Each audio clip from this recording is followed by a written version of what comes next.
Hi there, guys, and welcome to another episode of the Cover Zero Roundtable. Today's episode, we're going to be discussing the upcoming Divisional Round games, as well as a couple of bits of news that have popped up in the last 48 hours or so. With me today, we've got Dan. Hello there.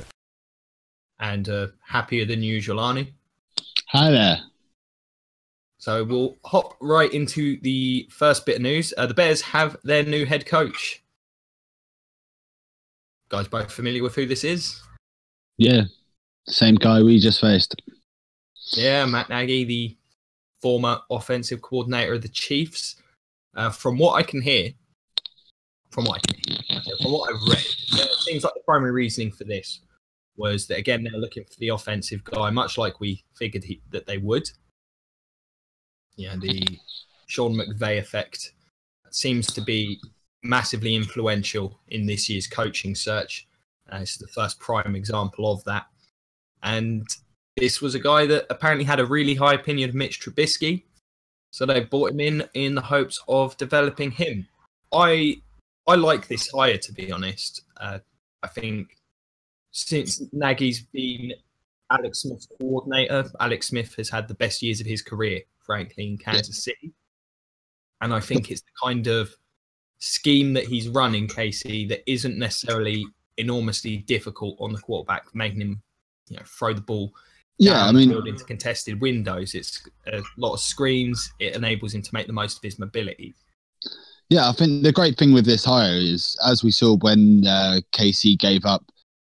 Reid gave up the play calling duties to Nagy, was that he's obviously simplified the offense for Alex Smith. And, we saw the outcome of that. Alex Smith was putting up crazy numbers. And I think he can do the same with Trubisky. And I think if he simplifies the playbook for him, it's going to help him develop quicker. Yeah, and one of the things I like as well, the Chiefs have had good running games throughout that time. I think the Bears can replicate that with Howard and Cohen.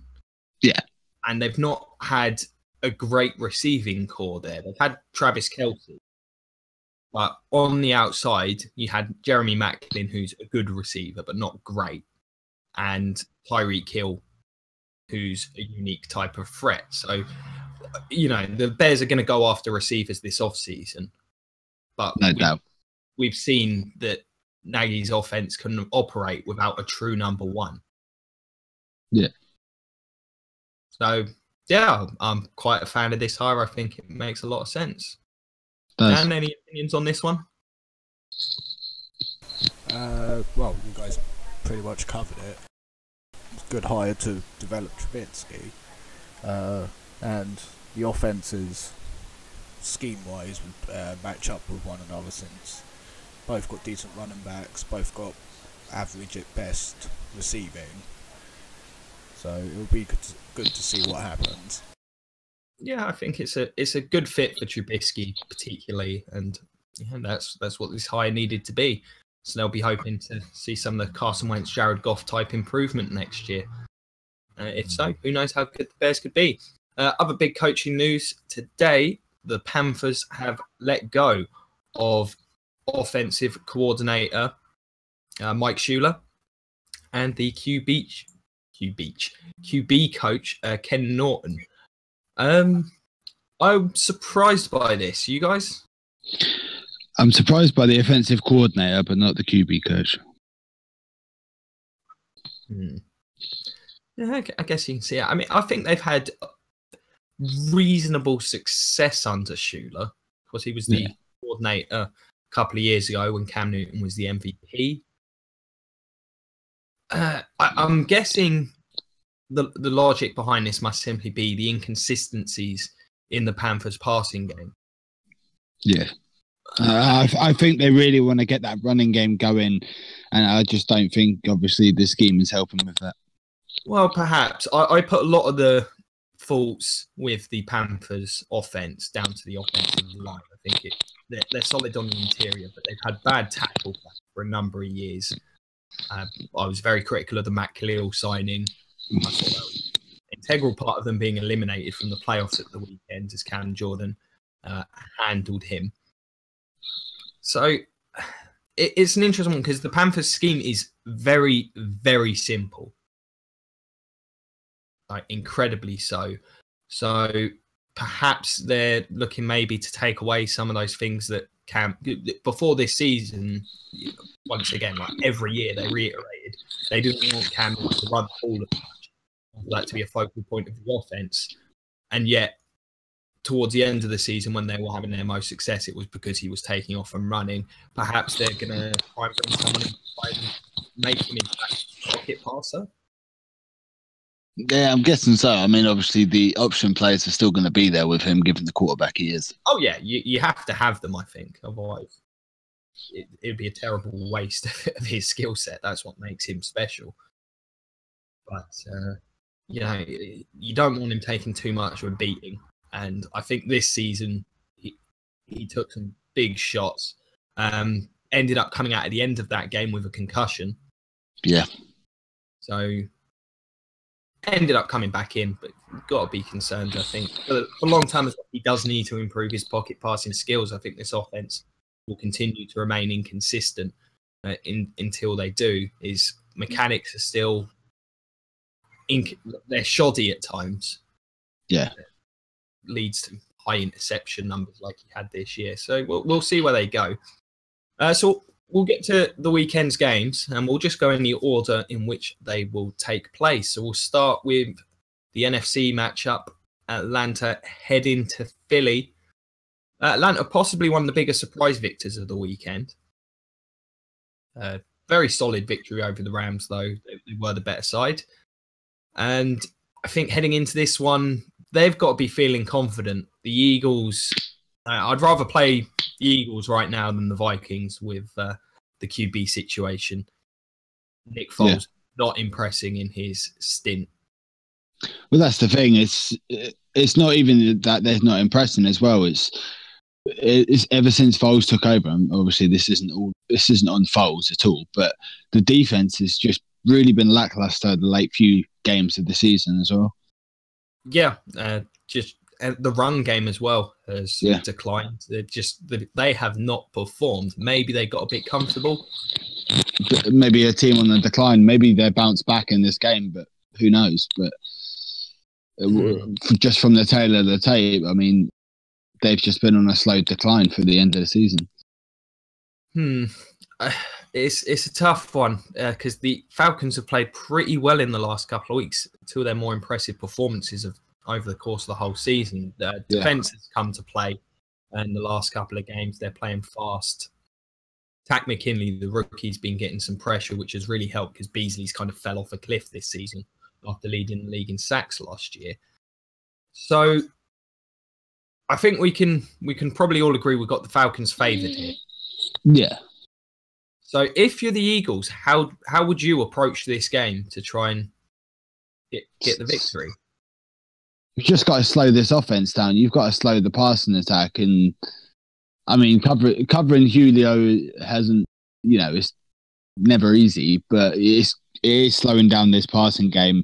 But then you've got the double-headed run attack as well, which they can easily hit you on. It's going to be a difficult one. We've got to see consistent play from Foles if the Eagles are going to win this game. He's got to be consistent. He cannot turn the ball over. If he turns the ball over, the Falcons' offense will punish them. Yeah, I think to me, the Eagles need to win the line of scrimmage to win this game because the defensive line had been the strength of this defense and the front seven as a whole for the vast majority of the season, and their play kind of fell off a bit in the last month. Teams were able to run on them, which at the start of the year they just weren't able to do. And their secondary, which we've said is the weakness all year long, was exposed because there just hadn't been the pass rush. Fletcher Cox was very quiet. He's the main man that makes everything go. The outside rush hasn't necessarily been there. It's been a lot more sporadic. And I think they've got a hope that they can get 4-man pressure, but they can't hang their hats on it if it's not working because this Atlanta O-line is very good. Yeah. They're going to have to be willing to dial up some pressures and blitz. I think the priority has to be stopping the run game, because what the Falcons do best in the passing game is the rollouts, the bootlegs, and the play action. And that is much harder to defend when you've got, Devonta Freeman, who had another good game at the weekend. He seems to have come back from the concussion healthy. And I think maybe the couple of weeks off resting his legs has helped. And I think that's the element that's allowed this Falcons offense to look a bit more dynamic and like what we saw at the end of last year. Yeah, I mean, going on about winning a line of scrimmage, I mean, that counts on offense as well. They've got to win. They've got to get this run game going again. If they can get the run game going again, you're putting the ball out of Foles' hands, which is exactly what they need to do. Precisely. And I think Ajayi needs to be a big factor. I think the Eagles need to put an emphasis on controlling this clock. Yeah. And this Falcons defense is small. They're one of them small, built for speed type of groups. And the Eagles have a very big, powerful offensive line. Guys are very capable and blunt. Both of them are physical, downhill, punishing runners. And if they can try and replicate, what we saw Tennessee do last week. Yeah. I mean, here's obviously a true factor. We know how much of a factor Blunt is in the playoffs. Is he going to have that, obviously, being with a different team? Well, I think when you've got both him and Ajayi there, you really do have the potential to wear on a team. It will just come down to the blocking. If these guys can open up some holes against an Atlanta team, and let's face it, Atlanta are going to go into this game determined to stop the run. I don't think they'll show Foles the respect that they'd show Wentz or even a more competent passer. So that's where I think it's going to be difficult. Because when Philly were having a lot of success early in the year, it was based on a very powerful run game because teams couldn't stack the box because of Wentz. You could have Wentz take off. Wentz could beat you over the top. I think things were very difficult.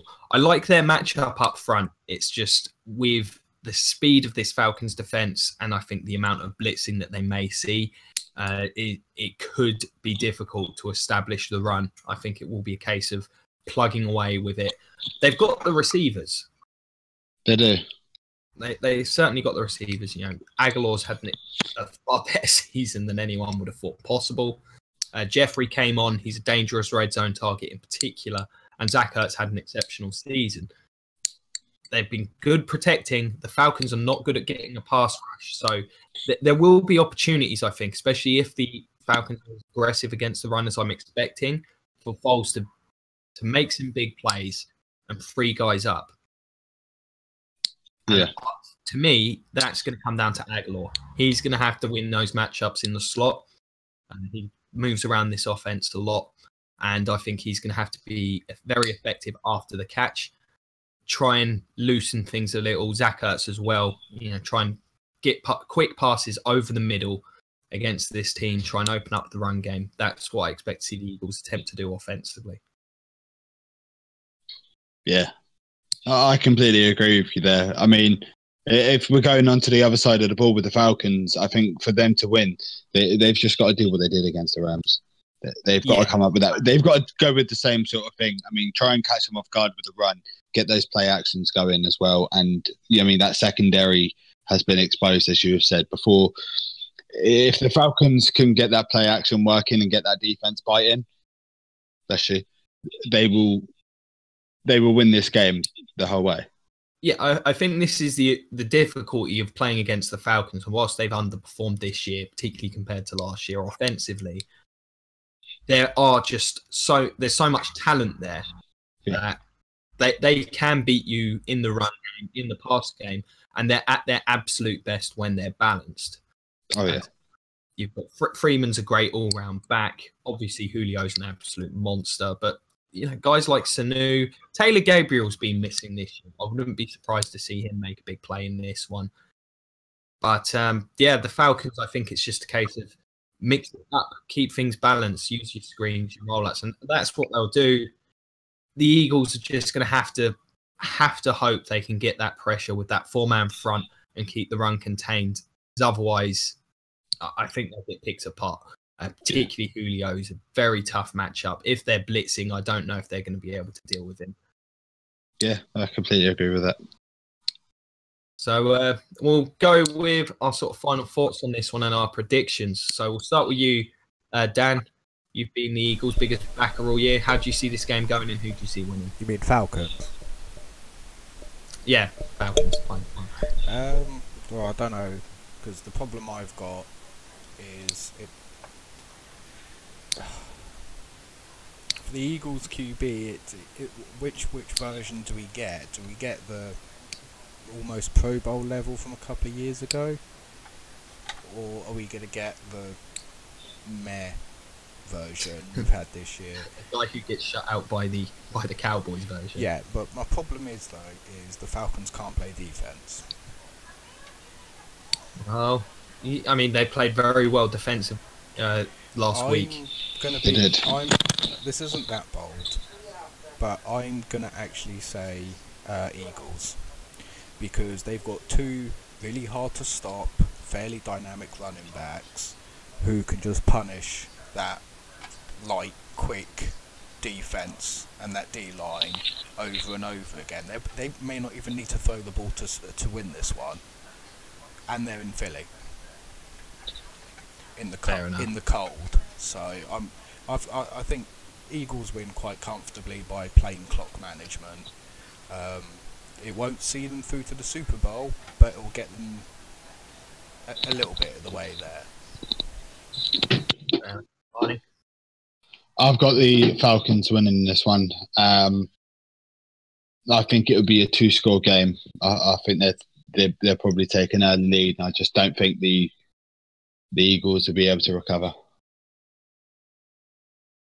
Yeah, I'm going with the Falcons as well. I think there'll be a point where the Eagles make a mistake, or the Falcons just get a big play on offense, get a bit of a lead, and once Foles is forced to throw, I don't have much confidence that he's going to be able to do so successfully, and I think that will allow the Falcons to just close out this game. I feel like they're a team that's kind of on the rise at this point. As critical as I've been of them all year, I think they've got they're playing against the right opposition at the right time. I think it'll be close up until half time, but then I just think the Falcons will pull away, as the Eagles just will not be able to match them. Well, I think the Falcons control the clock very effectively in this game. Well, I don't want to point out this is the Bird Bowl, so It is. Car. Well, there's always a lot of bird bowls in the NFC. Just birds are popular in that conference, apparently. So it'd be one of those rare moments where the 6 seed beats a 1 seed. Doesn't happen often. Before we go on to the next game, I do want to discuss something that we did mention last week. Dan, you were fairly dismissive of the idea of teams getting jittery in the playoffs. Did this weekend's games convince you otherwise? Because I personally feel like I saw quite a lot of it. To some degree, I think, yes. But at the same time, no. I mean, the Rams special teams, absolutely. I have no idea what happened there, because they're one of the best. Rams also just had a lot of drops. Yeah, but well, no. We'll get onto that in a second. The Rams special teams, yeah, I'm going to agree on it, because it surprised me, because they are possibly one of the better coached special teams in the league. Their special teams coach is great. And Pro Bowl kick and punt returner. Yeah. As for the drops, I will agree to a point, unless their name's Cooper Kupp. In which case, Arnie knows my thoughts on Cooper Kupp. He is one of the best receivers in the league until you need him to make a clutch catch. Then he has butterfingers. He is absolutely horrifically, amazingly terrible in the clutch. These were early in the game. No. This is all year. No. Out and dropped half. No. But with Cooper Kupp, this is all year. This has been an all year thing. He is a rookie.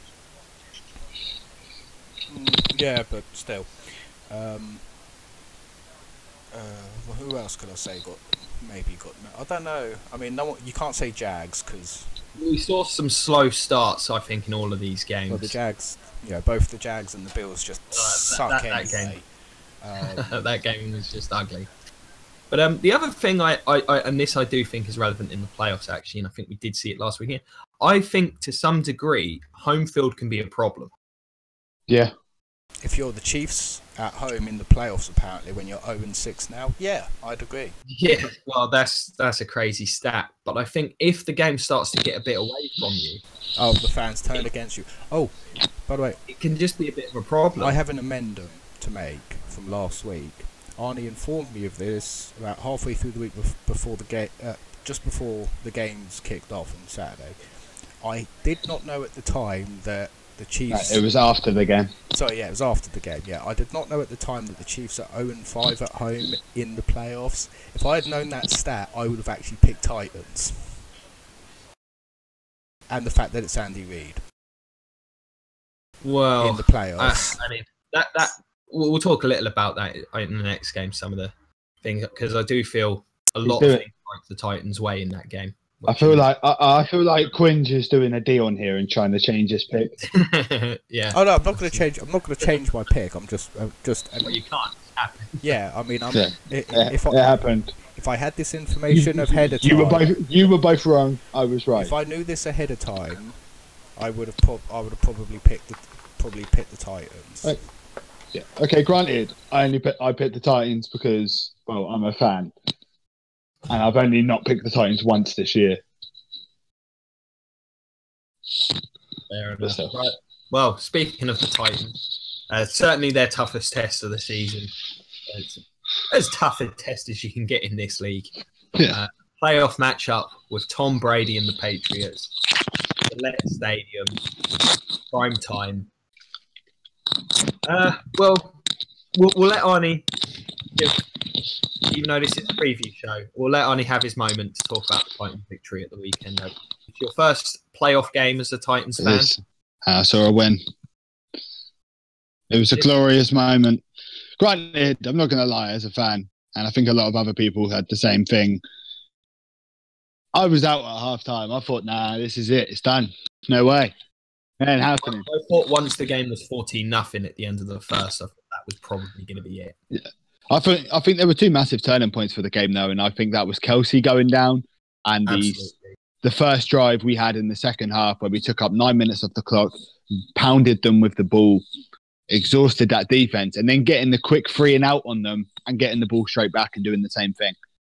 I think that was a huge turning point because obviously their defense was knackered, their offense couldn't get off the field or couldn't stay on the field even. So yeah, it was ended up being a crazy game, but man, it was enjoyable to watch. And there were some nice little highlights in that game too, like the Mariota to Mariota connection.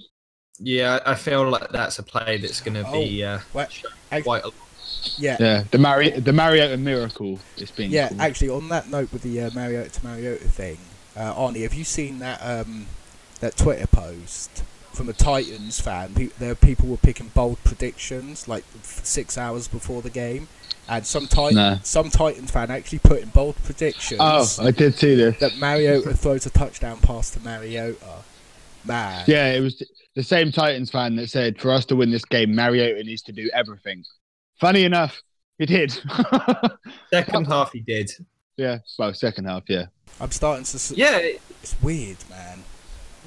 I mean, the Titans deserve a lot of credit just for how much they struggled in that first half. I mean, the defense was getting nuked on those first few drives. They weren't even slowing the Chiefs down. And defense really rallied in that game. Sloppy. The second half, they came out and it just totally flipped. It was like a different team. Completely different team. It goes both ways. I mean, the Chiefs just couldn't do anything correctly in the second half. I mean, as bad as the Titans were in the first half, Chiefs were that bad in the second half. Yeah. I mean, I think it kind of goes to what we were saying about the Rams having the playoff jitters in a way as well. The fact that we obviously have a defensive coordinator that has mass amounts of playoff experience, and I think he just calmed the players down, and I think that having that really, really helped. Yeah. I mean, just to sort of finish up on that, I do feel the Travis Kelce injury is. It was a massive turnaround. Yeah, because he was gutting the Titans. I mean, what did he have? 66 yards and a touchdown in the first quarter. Yeah. I mean, those are crazy numbers. Or maybe it was about halfway through the second when he got knocked out. Yeah, it really changed the dynamic. And got to give the Titans a lot of credit. They did a fantastic job. Derrick Henry was unstoppable in the second half. It was. Was efficient. I think the only criticism me and you had on Derrick's game was his inability on pass protection in third down situations, picking up blitzes. Is a concern to me. Yeah. But if Murray's back this weekend, at least they'll have him for those situations. Yeah, The difficulty you get there, though, and this I think is a general problem. If you've got a guy who can't pass protect effectively, it does mean, as much as you may not want to hear this and Titans fans may not want to, you do have to give DeMarco some carries. Yeah. You have to split them a bit because you can't just have that instant signifier, oh, DeMarco Murray's in the game. It's a passing play. True. Yeah. So you do still have to, you kind of have to try and deal with it a bit just for the sake of keeping. But I think I'm happy with doing that. Is give one of the guy the bulk of the carries. Yeah. With you there. I mean, we've been calling for it all year. Yeah. So we'll get to this game, and we'll start with Tennessee and what they're going to need to do offensively. So I think the MVP of that game really for the Titans was the job this offensive line did. Yeah. Because, all around, definitely.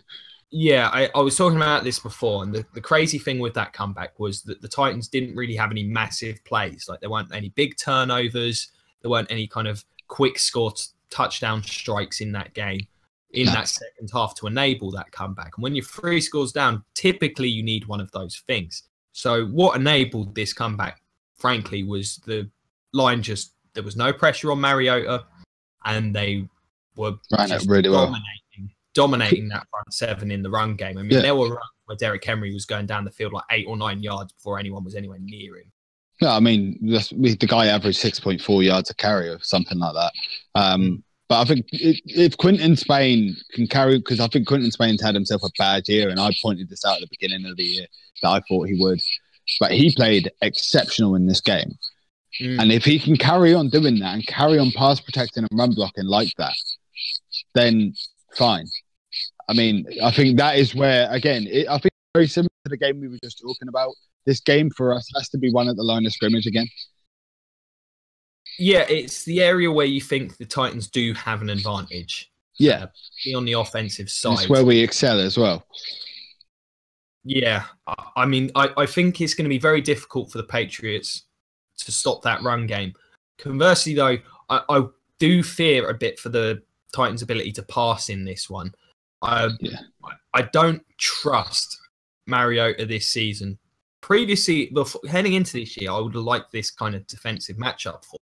But this year, I don't think he's done a great job against teams playing in zones. No, he hasn't. He hasn't recognised it well enough. And the Patriots, of course, you've got Belichick scheming with Matt Patricia. They're going to have a very good plan. I've got no doubt they're probably going to be thinking they're going to look to contain Mariota, keep him in the pocket. They definitely have a spy on him. I think Donta Hightower... Is Hightower still playing, or is he out injured? Yeah, Hightower will be in the game. Yeah. I just remembered he was injured early in the year. I couldn't remember if he was still injured.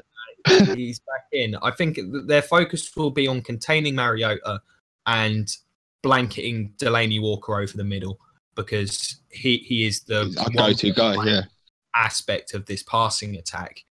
So the Titans are going to have to try and get by, I think, without Delaney in this game. Expecting that these two areas of their offense, which are probably the two most effective non-run game parts. But this is what Belichick always does in games. He takes away a part of your offense, and given the fact who our GM is, he should know that. He should know that. So he has got to be telling the guys lower down that you need to game plan for no Delaney Walker in this game. They must be running plays this week with no Delaney Walker, or with Delaney Walker as as a guy that we can. I can't think of the word in my head now. Use him as a decoy. That's the word I'm looking for. Use him as a decoy to get other players open, and we have to be running those sort of plays this week. Yeah, I mean, you look at that. The kind of clear out routes, he can certainly do that job. I liked some of what I saw of Corey Davis after the catch in that game. Yeah, there was a lot of spinning. That kind of thing. Yeah. So, I trust their ability to protect. I think Mariota needs to try and hit a couple of deep balls in this one. It does. His ability this year has been bad. Because I just do not have the confidence that when you look at Brandon Cooks and Rob Gronkowski and their big playability and the general performance we've seen from the Titans secondary this year. Yeah. That area of matchups is really badly in their favour. So, yeah, the Titans are going to have to find one somewhere. I just can't see us covering Brandon Cooks very heavily in this game. We've given up to top receivers like that this year when we faced the Steelers with Antonio Brown. Okay, yeah, he's a different person. He's a different level. But we've really struggled to contain people like that. Well, we've seen Adoree Jackson struggle with some of the quicker, more sudden receives, and Cooks is one of them. I mean, we saw what Tyreek Hill was doing one-on-one before Kelsey went down. Yeah. And the issue you've got there is the Titans have also struggled with tight ends. Yeah. But we did actually Patriots, they've got a pretty good one as far as I'm aware. Yes. I'd say one of the best. But the thing is, in that game, I did notice actually against the Chiefs, we did move after the first half. We moved Adoree Jackson from Tyreek Hill to the second receiver, Albert Wilson. Yeah, and we moved. I can't remember. I think it was Ty Smith, or I don't know who he is, but we moved another corner onto the number one guy. So maybe that's something we'll be looking into do this week. I'm not sure. What they tried to do with Adoree is they tried to use him as the single coverage guy because they were shading over the top of Hill. Once Kelsey went down, they could move Adoree elsewhere and have him in single coverage. It's just I think after last week, actually, I don't think that matchup they tried. But we'll continue with the offensive side of the ball. So we're in agreement. Inside runs. Derrick Henry needs to be featured in this game. Yeah, heavily. I think they're going to need to use some screens, some outside type stuff to try and just catch them off guard. Soften up the middle. I'd like to see us with a couple of rollouts. Yeah, they're going to have to try and get it done. I do think the Pats will emphasize taking it away, but they're going to need to get it done. As for if you're the Pats, I think you focus on what we've said there. I think you play an aggressive.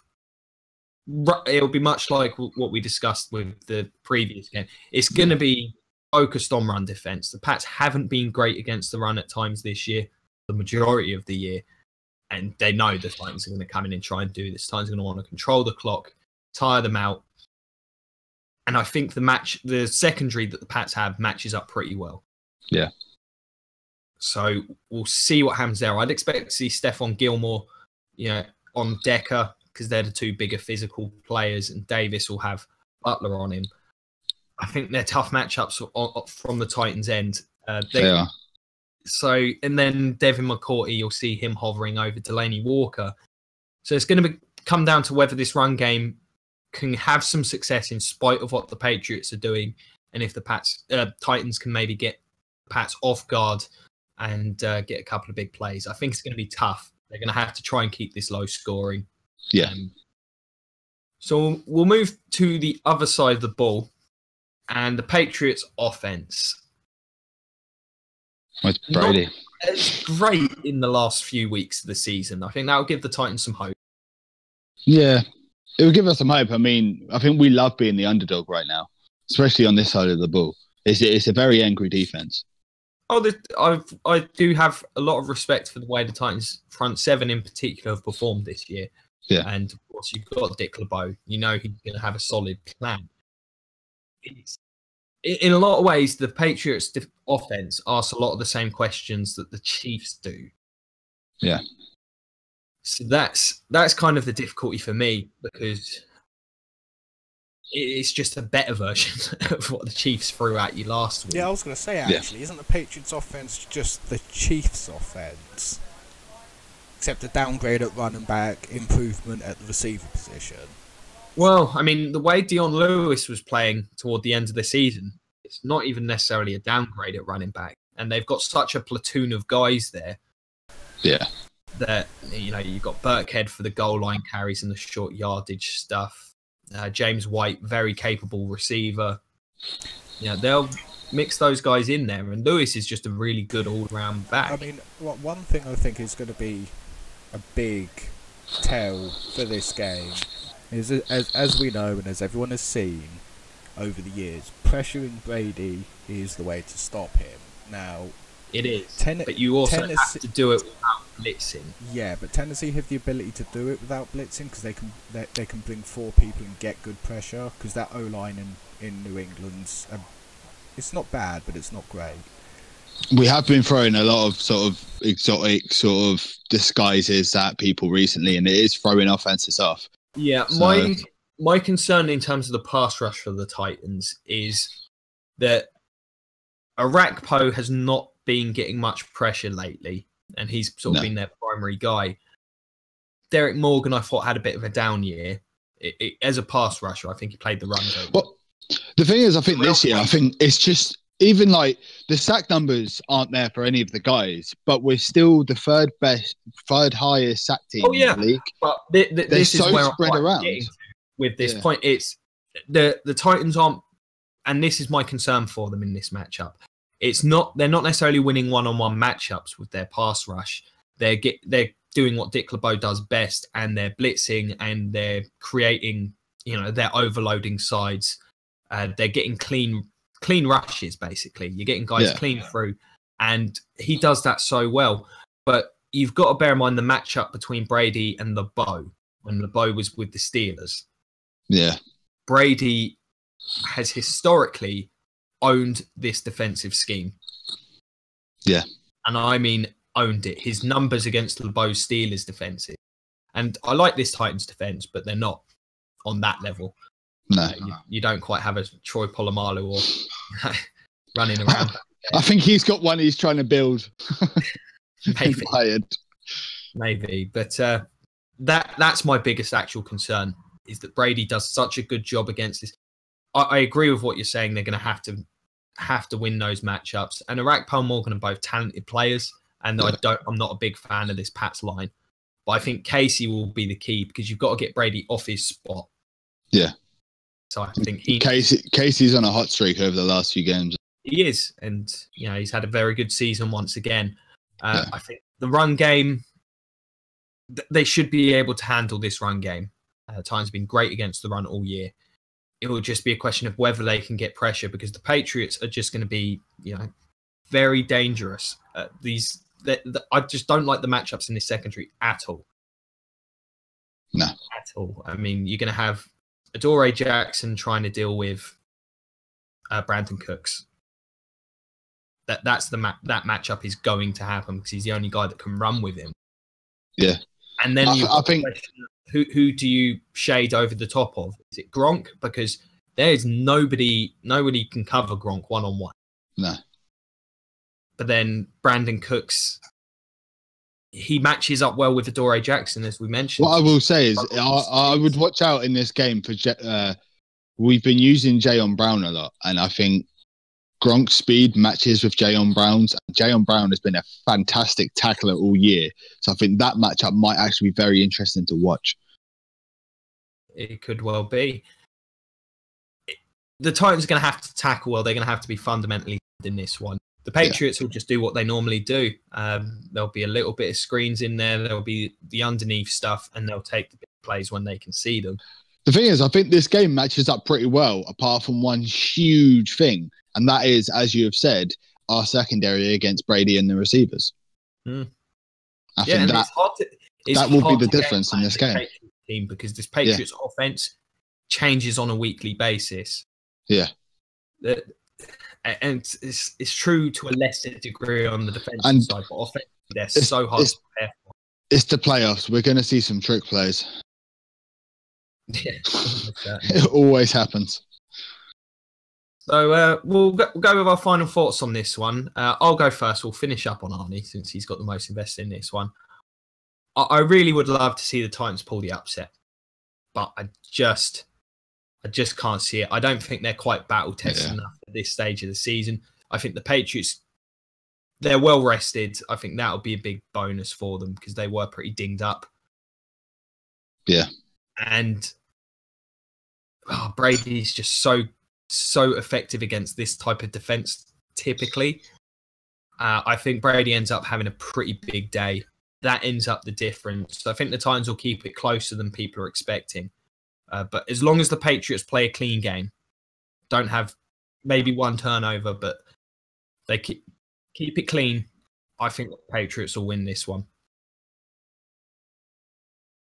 And I think it'll be close, but I think they'll pull away in the fourth quarter. Yeah. Dan, how do you see this one going?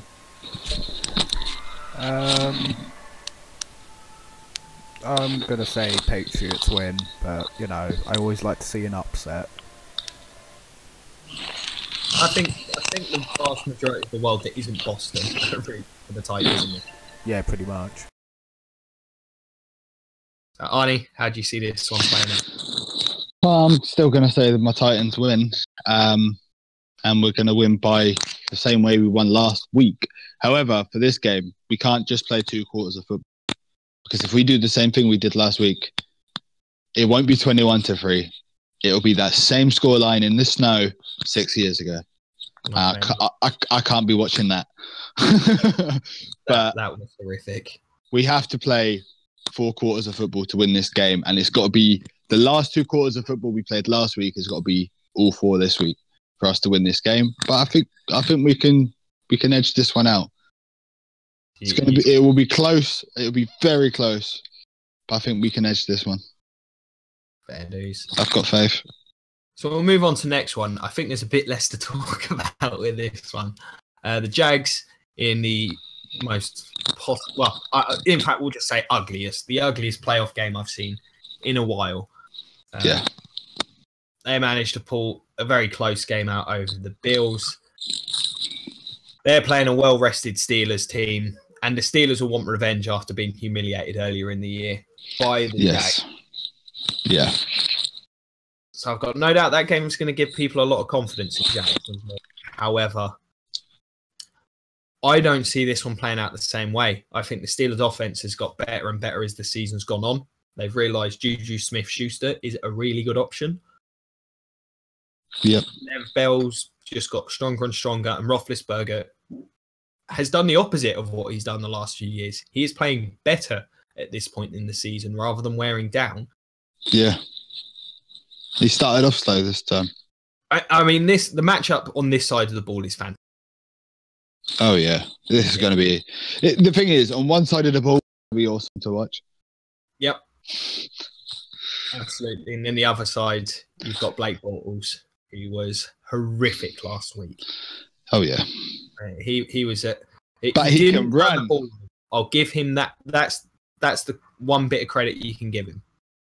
Yeah, he can run and didn't turn the ball ever. Even though I did think he was going to... I thought he was going to fumble a couple of times. He was very careless with that football when he was running. Yeah, I mean, Mike can say they're going to need more than 10 points to beat this Steelers team. Yeah, and if they can only put up 10 points against the Bills, I just don't really see them standing a chance. Yeah, I mean, the Steelers, you know what they're doing offensively. Healthy dose of Lev Bell. Antonio Brown, he's going to get his plays. You know, they'll give him a couple of those screens, and then he'll get open. As good as these 2 corners are, he'll get open. Yeah. And then the other guys, when they're there, Roethlisberger will take them. For the Jags, what you've got to try and do, I think you've got to contain Bell. That's first and foremost. As great as Antonio Brown is, this team, when they're at their best, goes through Le'Veon Bell. Yeah. They've got to contain that aspect, and they're going to have to force some turnovers from Roethlisberger. And it's a great offensive line. It's a great defense. That's going to be the key. Can these guys get the pressure? Can Calais Campbell keep up this ridiculously good season he's had? Yannick Ngakoue. Yeah. It's a good group. That's where this will be won and lost. But I think we saw a lot of sort of weaknesses from their run stop game. The Jags I'm talking about last week. We have. Generally, they've not been. Yeah. I just think they're gonna get beaten on that level.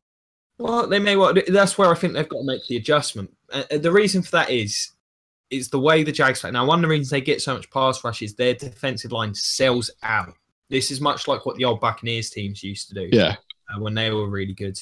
They sell out. It's all about getting those guys there. You'll have one defensive tackle who's responsible for 2 gapping, but the rest of the guys pretty much have free reign. And they've got a gap they're responsible for, but it's the responsibility of the linebacker to defend that gap behind them. They've just got to try and maintain some degree of gap integrity. But this Jags team is so fast, they rally really well. So as much as you may be able to, drive on them a bit with the run, they don't give up monstrous run plays too often. They tend to hold you to sort of 5-6 yards, but they'll get a stop at some point. And just the pass defense is just phenomenal. Yeah. It's one of the best pass defenses I've seen in the last couple of years. But I do have a bold prediction about this Jags defense in this game. I think Jalen Ramsey gets ejected. Do you? Yeah, I think Antonio Brown's going to get the better of him in this game. And we've seen this year when Jalen Ramsey's been beat on a few plays, he starts to lose his cool. Oh, he's a mouthy player on the field. And I think he will lose his cool too much this week. And I think he gets ejected. That's pretty bold. So we'll move to the other side of the ball. So we're going to see a lot of Leonard Fournette, I suspect. Yeah, I'm guessing so. He's had a tough season. Like he's had a good season, but man, he's been running against 8-man boxes all year. I don't see this game being any different. For me, it's as simple as Bortles just has to give them something in the pass game. He just has to. There's no reason for the Steelers to do anything different to what the Bills did and just load up the box and dare him to beat them. There's just no reason to. Nah. So it is as simple as Bortles has to be able. He's missing basic, simple throws that any one of us three could make at the weekend. Oh, did you see that? Oh, I'm going to throw the check down 4 yards. Oh, I've somehow thrown wide. Twice. Yeah. I mean, on 2 consecutive plays. He is a terrible quarterback. He is a garbage quarterback. He is a liability. So he's not going to be there next season. Well, we will see. There's some interesting options at QB this offseason, but we'll discuss those in the future. I mean, really, that's all there is to this game. I'd like to do a more detailed breakdown like we have with the other games, but what is there? I mean, this side of the ball, it's just can Blake Bortles do something? Steelers' defense is quite good. They should be okay. 8-man fronts, they should be able to deal with this run game. It just comes down to Bortles. So how do we all see this going? Because I see the Steelers maybe not pulling away until late in this one because it's respect to the Jags D. But if they get like 21 points, I can't see the Jags keeping up. I disagree on one account. I think the Steelers go up early and end up winning fairly big because the Jags D gets frustrated at the fact that their offense can't score 3 points. I think the Steelers take this one. I agree with Conboy. I think it'll be close. I'm not saying I think it'll be close. Maybe heading into halfway through the second half. Yeah. I think maybe you're looking at like something. Yeah, as I said, you still got credit, but I still think they will have a breakdown at some point, as obviously my bold prediction says. But I still think the Steelers win this one. I don't see the Jags having a lead at all in this game. Unless they get one early. Maybe they get the ball first and kick a field goal. Maybe they get a pick 6. I don't know. But for the Jags to win this, their defense is going to have to get turnovers. They're going to have to help the defense out with scoring. Yeah. So we'll move on to the final game of the weekend. And my personal I'm really looking forward to this one. The Saints heading back to where their season began. Well, actually, no, the Saints were hosting last time round, weren't they? Yeah. Or was it in Minnesota? I can't remember. Either way, Monday Night Football, week 1, the Vikings put an absolute beat down on the Saints. I mean, we were laughing at the Saints. They were so bad in that game. Yeah. They turned it around. The Vikings have had the Vikings are a different team, different backfield entirely to what they had in that first game. So we can expect a very different matchup. I think these are probably the two most balanced teams left in the playoffs. Yeah, but this is going to be a brutal game, though. I mean, Minnesota's still playing in that stupid dome, aren't they? They are in. Yeah, but remember in this game, given the fact it's at Minnesota, it obviously gets the Saints a chance to get more accustomed to that field if they make it to the Super Bowl. I guess. Yeah. If you think of it in that way. That's one way of looking at it. Well, they're used to playing in the domes. That's also a big plus for the Saints. Yeah. So we'll start with the matchup: Vikings offense, Saints defense. Saints defense has been one of the nice surprises of this year. I think. Surprise of the season, especially considering how them first two games went. I mean, there has been a lot of talk over the course of the year about how good this Saints rookie class has been, but it's impossible to argue with it. Yeah, it is. I mean, defensively, rookie safety in May, the corner Marshawn Lattimore, between him and Tre'Davious White for defensive rookie of the year, I'd probably edge towards Lattimore. He's been fantastic. He's been a true number one corner for him. And they've got some contributors, elsewhere, rebuilt the linebacking core, and everything's been working out for them. Cam Jordan's had a Defensive Player of the Year caliber season. Yep. But the Vikes, I mean, there's not really. You look at this offense. Are there any real kind of superstars there? Because Adam Thielen had a great year, but I'm not sure I'm ready to crown him a superstar yet. I think they've just been one of these offenses that have been a great team offense. It's no superstar playing as a whole team. Yeah, I believe and I think that's why they've worked. I believe the word you're looking for is efficient. Yeah, they're grindy. I mean, they can dink and dunk and have 7-8 minute drives with the best of them. Yeah, we've seen that all year from them, and obviously Case Keenum's escapability out of the pocket. I mean, it's shocking. I don't know. Like, he's been playing over the last few seasons. We never saw that. That's something new. Yeah, that escapability, and it's been very impressive. Got to give credit to the quarterback's coach there. Yeah. And also the depth on this offense. To lose Bradford, Keenum's come in. He plays, a clean offensive game most weeks. Doesn't necessarily wow you with deep throws, but they're a true West Coast style of offense. They won't turn the ball over. Lots of short passes, but they've got two great possession type receivers, a good tight end. Their running back battery, they lost Dalvin Cook, who was looking like a star. Yeah. They've got two good. McKinnon's a really good receiving back. Latavius Murray's a fine sort of pounder, middle type running back. And their O-line is solid but unspectacular as well. How they match up against the Saints, though, it's going to be fascinating. For me, I think the true matchup here would be Lattimore with Thielen. Well, it's a tough one because Lattimore plays outside. They won't move into the slot, and Thielen moves. They move these receivers all over the place. It's what makes them, I think, quite difficult to defend. Yeah. Stephon Diggs is also, a big threat. Yeah, I mean, we've seen this in the past couple of years. Yeah, I mean, and the thing with the Vikings, their game plan changed. They're just such a balanced team. They're going to run the ball. They'll have Jarrett McKinnon run the outside plays. They'll run some stretches. They'll hit you with slants, crossers, and a bit of bootleg. I can't see it changing that much for this game. So, if you're the Saints, I mean, what do you commit to? What is your game plan if you're the Saints? I think it's trying to wrap up Keenum in the pocket and trying to get as much pressure on him and containing that pocket. So not letting those holes in that pocket to give him that escapability and open him up, because when we have seen teams contain him in the pocket, it has shut that offense down. Well, the one thing I do think the Saints need to do in this game is play good man coverage, because the Vikings have been at their best carving up zones all year long.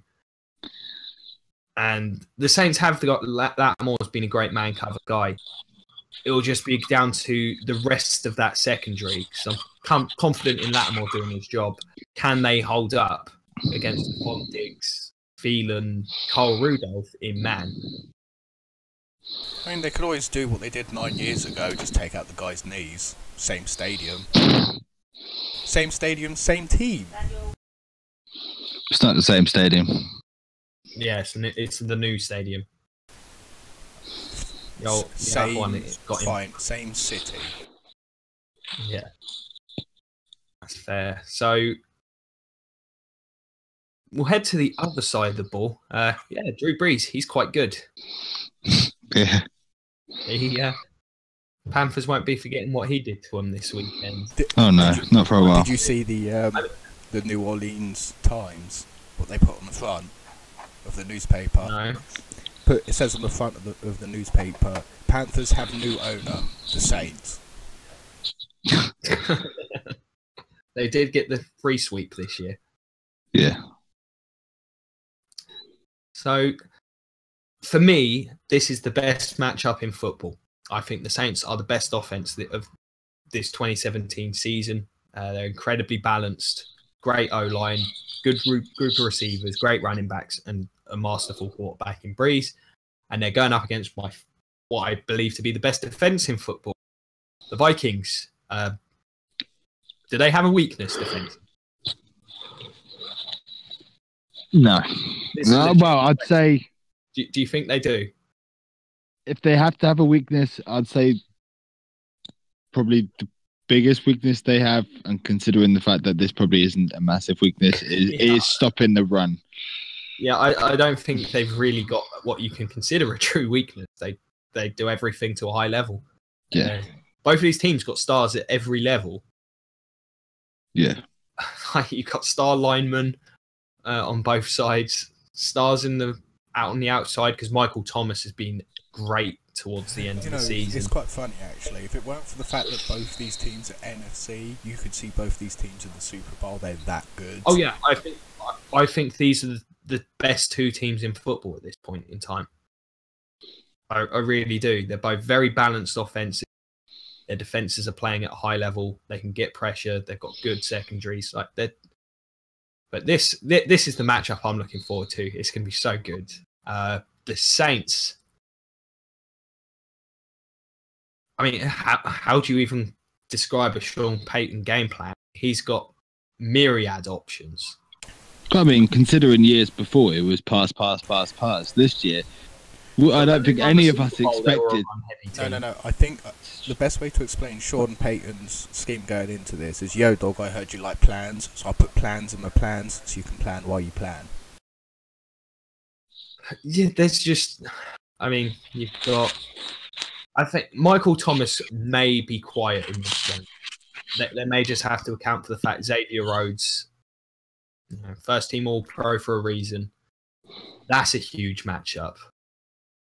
Yeah. That's going to be massive.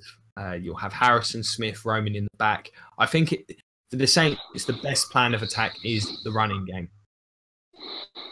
But what the Vikings do really well is cover running backs coming at them. And that's the thing the Saints do best. Both Ingram and Kamara are accomplished receivers. But I do think we're going to see a run-heavy plan. We'll see a lot of Kamara and Ingram, and it will be down to the Vikings to stop that. I think the Saints are going to come out swinging to start, just to test the Vikings secondary, so they get some good respect, healthy respect for the passing game. I wouldn't be surprised to see the Saints or the Vikings go down the field and score on their first drive, though, if I'm honest. I mean, it's good. I expect the game to be close. I'll be surprised if one team batters the other. Yeah, I mean, there's a lot of quality there. If you're the Vikes, how do you game plan? I mean, you have Rhodes on Thomas because he's clearly the most significant threat as a receiver. You have Harrison Smith. I think they'll use him as a Swiss Army knife. We've seen him all over the field this year. We've seen him on blitzes. We've seen him sat back deep. He can do it all. So I think he'll be their real sort of chess piece, trying to match what Drew Brees does.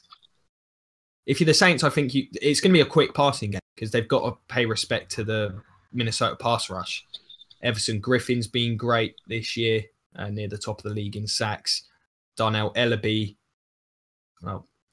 Hunter, my apologies, on the other end. Linval Joseph, they can get pressure with their down four. So it's going to be a lot of short, quick stuff, a lot of passes out to running backs. I think they're going to be relying on yards after the catch in this one. I think you'll get your token, 1 or 2 Ted Ginn bombs in the slot over the course of the game because there's always at least one. I think that'll be the plan. They'll just build off of that. The Vikes to stop them. The Vikes they just play clean zone coverage with the odd man blitz thrown in. I just don't see any reason for them to change it. So it's going to be fascinating. It's going to be a great game to watch. Yeah, I mean, we've covered both sides. It's just the thing, because these two teams are so balanced, it is harder to come up with clear, distinct game plans for them. And now I'm sat here doing it now, I've just realised just how difficult it is. Man, it must be tough on those coaches. So who have we got winning this one and why?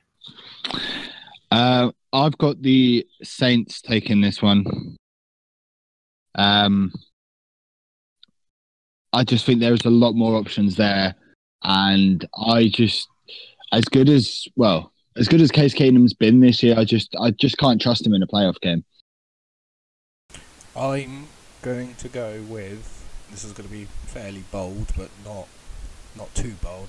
I'm going to go with the Vikings win in overtime. That would be fun. And not for the Vikings, it won't. Last playoff game, they were in overtime. Kicker shanked it. They've had some tough ones.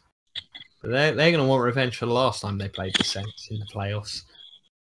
Not sure how many... Are there any of these players that were on that roster? What, from 9 years ago?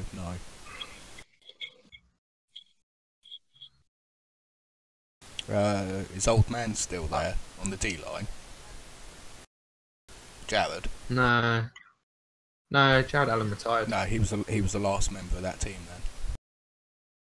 No, he left them a while back. Yeah, I can't actually think of anyone. Wow. Great job rebuilding, Vikings. I'm gonna go for the Vikes. I just feel like defensively, Breeze will give you a shot at turnovers. And I think they'll be able to get it done. I think their front line's better. I think they'll be able to generate more pressure while staying solid at the back. And I think the quality of their defense, I just can't see these running backs dominating this game. I just trust them to make some big plays. I trust Keenum to not turn the ball over. And I think they'll have a plan to get some big plays up at this Saints secondary. I think the Vikings win a close one, but man, this is as close to 50-50 for me as it gets in the playoffs. I'm kind of just going with the Vikings because I had them as my Super Bowl pick at the start of the playoffs. But, this is a coin flip for me. Really do respect both of these teams this year. So, anything anyone wants to discuss before we wrap this one up? I think we've covered everything for this week's games. Obviously, I think keeping an eye on the new coaches coming in. I think a lot of these new coaches coming in won't be able to hire them just yet, considering I think most of them are in the playoffs. A lot of those guys are going to be coordinators. This weekend. I also forgot to bring up, because I mean, apparently I am the meme expert here.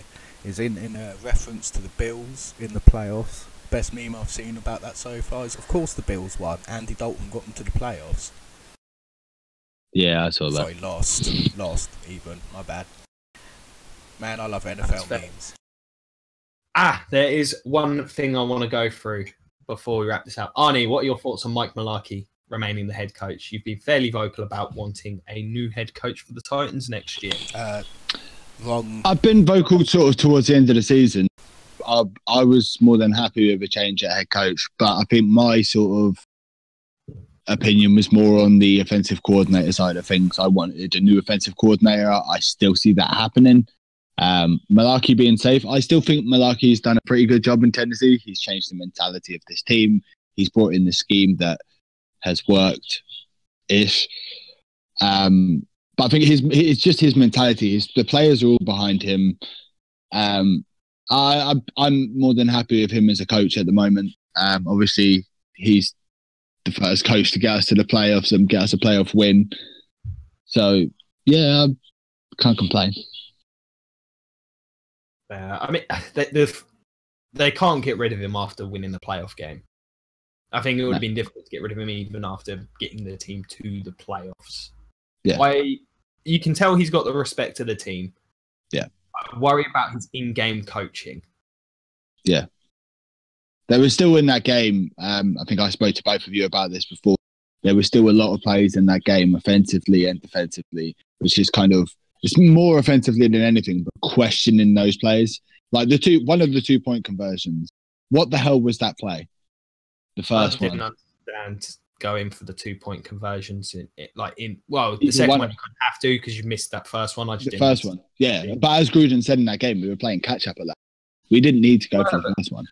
I didn't understand why. Yeah, it was just get the points. Like, there was enough time. It was strange. And yeah, that play call was horrific. And seeing these sorts of things, for me, a bit too much. Some iffy challenges made over the course of the year. I've got no doubt that they couldn't get rid of him, especially after the win, because the players would have, I think, gone nuts. Yeah. And today you got to keep your players on board above and beyond everything else. Yeah, it would be crazy to get rid of a guy in this situation, especially if things go wrong next year. Like if you've replaced him and then you end up going like 6-10 or something. Oof. Yeah. Oof, the backlash.